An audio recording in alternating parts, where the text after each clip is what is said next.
அன்பர்களே, நண்பர்களே, உங்கள் பாலுவின் இனிய காலை வணக்கம். இன்று 12/6/2024, அதாவது வைகாசி மாதம் 30ஆம் தேதி புதன்கிழமை. சஷ்டி திதி 9-12 வரை, அதற்கு மேல், அதாவது இரவு, அதற்கு மேல் சப்தமி திதி. நட்சத்திரம் மக நட்சத்திரம்.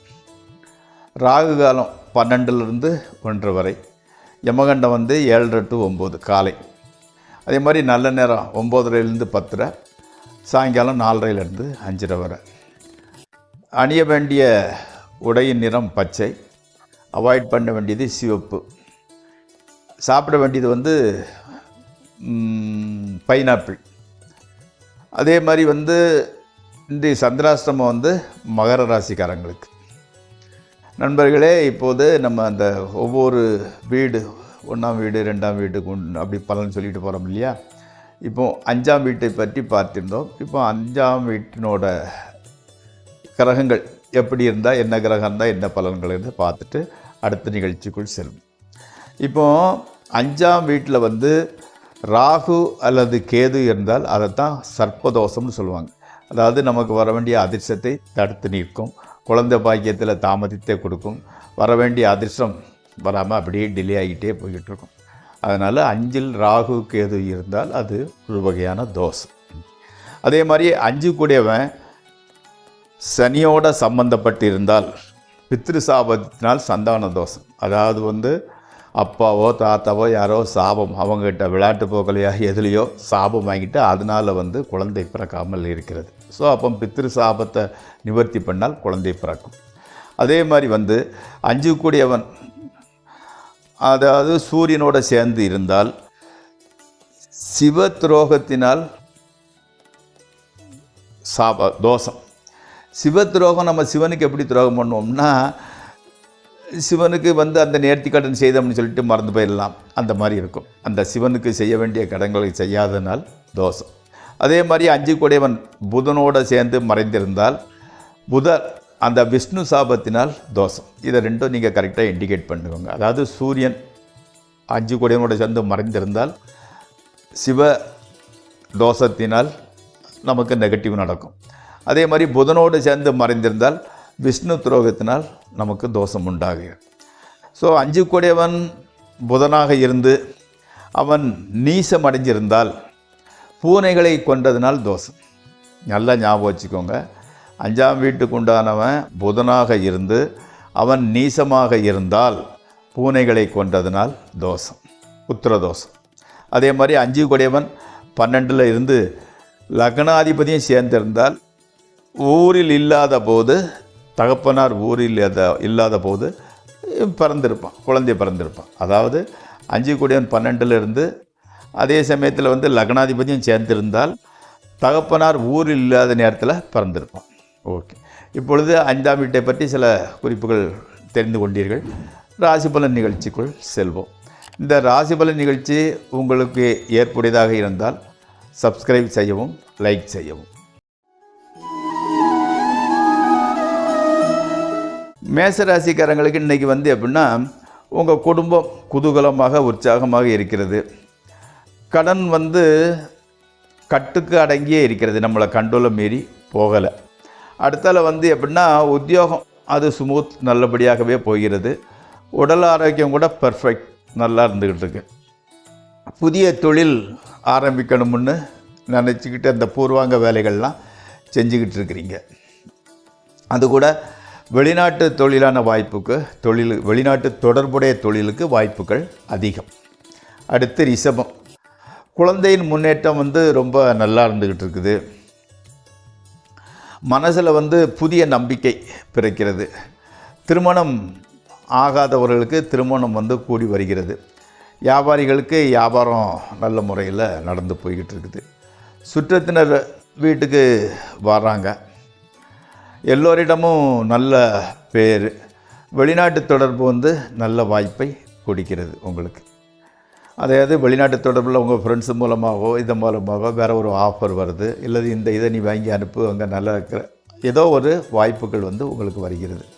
அடுத்து மிதுன ராசி. இதுவரை தொல்லை கொடுத்துட்டு வந்த அந்த கடன் பிரச்சனை ஒரு சுமூகமான நிலைக்கு வந்துடுச்சு. மருத்துவ செலவுகள் கூட குறைவாக தான் இருந்துக்கிட்டு இருக்குது. நீண்ட போராட்டத்திற்கு பிறகு ஒரு பெர்மனண்ட்டாக ஒரு வேலைன்னு ஒன்று கிடச்சிடுச்சு. இந்த துறை தான் நமக்குன்னு ஒரு முடிவுக்கு வந்துட்டீங்க. ஓகே. அடுத்து கடகராசி.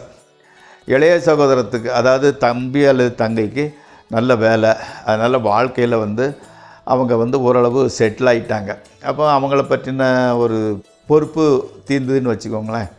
உங்களுக்கு குழந்தை பாக்கியம் ஏற்படுகிறது. அதே மாதிரி எப்படின்னா கணவன் மனைவி உறவு நல்லா இருந்துக்கிட்டு இருக்குது. பணப்பழக்கம் கூட ஓகே, ஒன்றும் பிரச்சனை கிடையாது. அடுத்து சிம்மராசி. குடும்பத்தில் உள்ள பிரச்சனைகள்லாம் நீங்கி சுமூக நிலைக்கு வந்தாச்சு.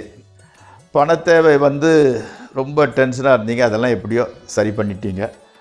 உங்களது வாக்கு கொடுத்ததை கூட நிறைவேற்றி விட்டீர்கள். ஆடம்பர பொருள் சேர்க்கை கூட வீட்டில் நடந்துக்கிட்டு இருக்குது. உத்தியோகத்தில் உள்ளவங்களுக்கு நல்ல பேர் தான், ஒரு பிரச்சனையும் கிடையாது. அடுத்து கன்னியாராசி. உடலில் ஒரு தொல்லை கொடுத்து இருந்த சின்ன சின்ன பிரச்சனைகள் ரெக்டிஃபை ஆகிடுச்சு, சரியாகி விட்டது. நண்பர்கள் ரொம்ப சப்போர்ட்டிவாக இருந்துக்கிட்டு இருக்கிறாங்க. சோம்பல்தனத்தை விட்டு கடுமையாக முயற்சி பண்ண ஆரம்பிச்சிட்டிங்க. மனசில் ரொம்ப நம்பிக்கை. ஆமாம், அதிர்ஷ்டம் கூட வந்துக்கிட்டது மாதிரி ஒரு ஃபீலிங். மனசு கொஞ்சம் சந்தோஷமாக தான், நம்பிக்கையோடு தான் இருந்துக்கிட்டு இருக்குது. அடுத்து துளாராசி. சாப்பாடு தூக்கம் எதுவுமே சரியாக அமையலை. வெளிநாட்டுக்கு போகணுங்கிறவங்க எண்ணம் தேடப்பட்டுக்கிட்டே தான் போய்கிட்டுருக்கு. ஆனால் குடும்பத்தில் ஒரு சுப நிகழ்ச்சிக்கு உண்டான ஏற்பாடு நடந்துக்கிட்டு இருக்குது. குடும்ப நிகழ்ச்சி நடக்க போகுது. அதுக்கு தேவையான பணம் கூட ரொட்டேட் பண்ணி செலவு ரெடி பண்ணிட்டீங்க. ஓகே, நல்லது. அடுத்து விருச்சிக ராசி. பிரயாணம் செய்ய வேண்டிய சூழ்நிலை வந்திருக்குது. உடல் ஆரோக்கியம், ஹெல்த்து நல்லா தான் இருந்துக்கிட்டு, எந்த பாதிப்புகளும் இல்லை. அதே மாதிரி முயற்சிக்கு தகுந்த வெற்றி கிடைக்குது. நீங்கள் எவ்வளோ கஷ்டப்பட்டீங்களோ, எவ்வளோ முயற்சிகளோ அதுக்கு தகுந்த மாதிரி சக்ஸஸாக நீங்கள் டேஸ்ட் பண்ணிட்டீங்க. ஆன்மீக பெரியவர் ஒருத்தரை சந்திக்க வேண்டிய ஒரு சூழ்நிலை கிடைக்கிறது. உத்தியோகத்தில் மன நிறைவு, ஒன்றும் பிரச்சனை ஒன்றும் இல்லை. அடுத்து தனுசு ராசி. உத்தியோகம் இல்லாதவங்களுக்கு நல்ல உத்தியோகம் கிடைக்குது. உத்தியோகம் செய்கிறவங்களுக்கு உத்தியோகத்தில் நல்ல பெயர் கிடைக்கிறது. காலில் வலி ஏற்பட்டது, அது இப்போ கொஞ்சம் குறைவாக இருந்துக்கிட்டு இருக்குது. மார்க்கெட்டிங்கு, லாயரு, டீச்சிங் அந்த மாதிரி பேச்சை மூலதனமாக கொள்ளுவங்களுக்கு நல்ல முன்னேற்றம், நல்ல பெயர் கிடைக்கிறது. அடுத்து மகர ராசி. கோவிலுக்கு போயிட்டு வரணுங்கிற எண்ணம் நிறைவேறுகிறது. குடும்பத்தோடு கோயிலுக்கு போயிட்டு வந்திருக்கிறீங்க. நண்பர்கள் கூட உங்களுக்கு உதவியாக இருந்துக்கிட்டு இருக்கிறாங்க. லாபம், தொழில் நடத்துகிற உங்களோட தொழிலில் லாபம் நல்லபடியாகவே வருகிறது. உடம்பு மனசு எல்லாமே கொஞ்சம் டல்லாக தான் இருந்துக்கிட்டு இருக்குது. மனசில் சஞ்சலம், ஏதோ குழப்பமாக இருக்கிற மாதிரி ஒரு ஃபீலிங். மற்றபடி உடம்பு கூட கொஞ்சம் லேசினஸ், டயர்ட்னஸ் இருந்துக்கிட்டு இருக்குது. வேறு ஒன்றும் பெரிய பிரச்சனைகள் கிடையாது. அடுத்து கும்பராசி. திருமணம் ஆகாதவர்களுக்கு திருமணம் கொஞ்சம் தள்ளி போய்கிட்டே இருக்குது. உத்தியோகம் சுமூகமாக தான் இருந்துக்கிட்டு, உத்தியோகத்தில் ஒரு பிரச்சனை இல்லை. கல்யாணம் ஆனவங்களுக்கு கணவன் மனைவியிடையே சிறு கருத்து வேறுபாடு. ஆமாம். அடுத்தால மாணவர்களுக்கு கல்வியில் ரொம்ப இன்ட்ரெஸ்டாக தான் இருந்துக்கிட்டு இருக்கிறாங்க. சிறு பிரயாணம் மேற்கொள்ள வேண்டி உள்ளது. போன காரியம் சக்ஸஸ் ஆகவும் வெற்றிகரமாகவும் முடிகிறது. அடுத்து மீனராசி. மனச்சஞ்சலம் கொஞ்சம் ஜாஸ்தியாக இருந்துக்கிட்டு இருக்கு. தேவையில்லாத யூகம், இமேஜினேஷன், அது உங்கள் மன நிம்மதியை குலைக்கிறது. குழந்தை உண்டாகிறதுல கூட கொஞ்சம் தாமதமாகிறது. காரணம் இல்லாமல் கொஞ்சம் ஹார்ட் வேர்ட்ஸை யூஸ் பண்ணுறீங்க, தடித்த வார்த்தைன்னு சொல்லுவாங்க இல்லையா, ஆமாம், உபயோகப்படுறீங்க. மற்றபடி உத்தியோகம் ஓகே. மாணவர்களுக்கு கொஞ்சம் சோம்பல்தனம் தான். ஆமாம், அதை விட்டுட்டு இப்போவுமே படிப்பில் கவனத்தை செலுத்துங்கள். சனிக்கிழமை தோறும் சாயங்காலம் சனி பகவான் அல்லது நவகிரகங்களில் போய்ட்டு சுற்றி வாருங்கள். எல்லாமே நல்லபடியாக நடக்கும். நண்பர்களே, இத்துடன் இந்த நிகழ்ச்சி நிறைவுறுகிறது. நாளை மீண்டும் சந்திப்போம். உங்கள் பாலு.